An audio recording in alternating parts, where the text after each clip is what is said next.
Мойынның терең орналасқан медиальды топ бұлшықеттеріне тоқталамыз.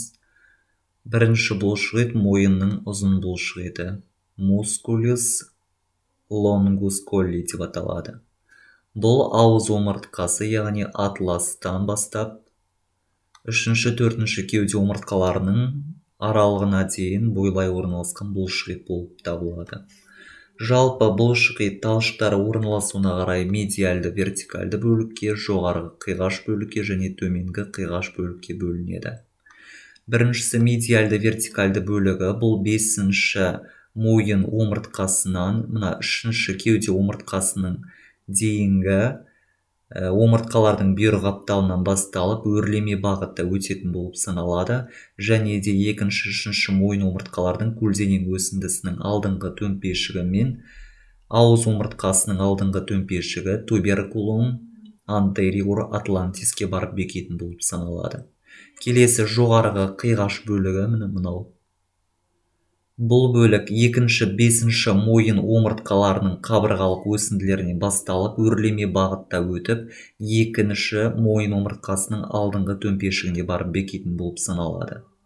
Келесі төменгі қиғаш бөлігі, бұл жоғарғы 3 кеуде омыртқасының денесінен басталады және өрлеме бағытта өтіп, төменгі 3 мойын омыртқасының қабырғалық өсіндісіне барып бекетін болып саналады. Жалпы бұл бұлшықеттің негізгі қызметі омыртқа бағанасының мойын бөлігін алға қарай немесе бүйір қапталына қарай бұру болып саналады.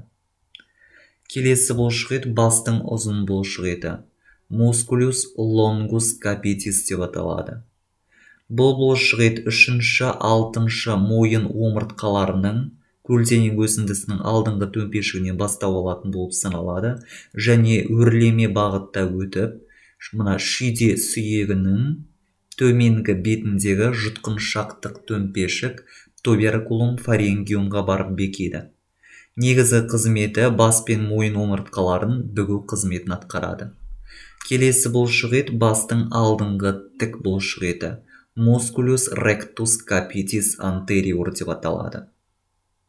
Бұл бұлшықет ауыз омыртқаның алдыңғы доғасынан бастау алады және де өрлеме бағытта өтіп, шүйде сүйегі денесінің төменгі бетіне барып бекеді. Негізгі қызметі басты және мойынды алға қарай ию болып табылады. Келесі бастың латеральды тік бұлшықеті, мускулюс ректус капитис латералис деп аталады. Ол ауыз омыртқасының көлденең өсіндісінен бастау алатын болып саналады және жоғары қарай бағытталып, шүйде омыртқасы денесінің латеральды бөлігіне барып бекетін болып саналады. Негізгі қызметі басты бүйір қапталына қаратып ию болып табылады.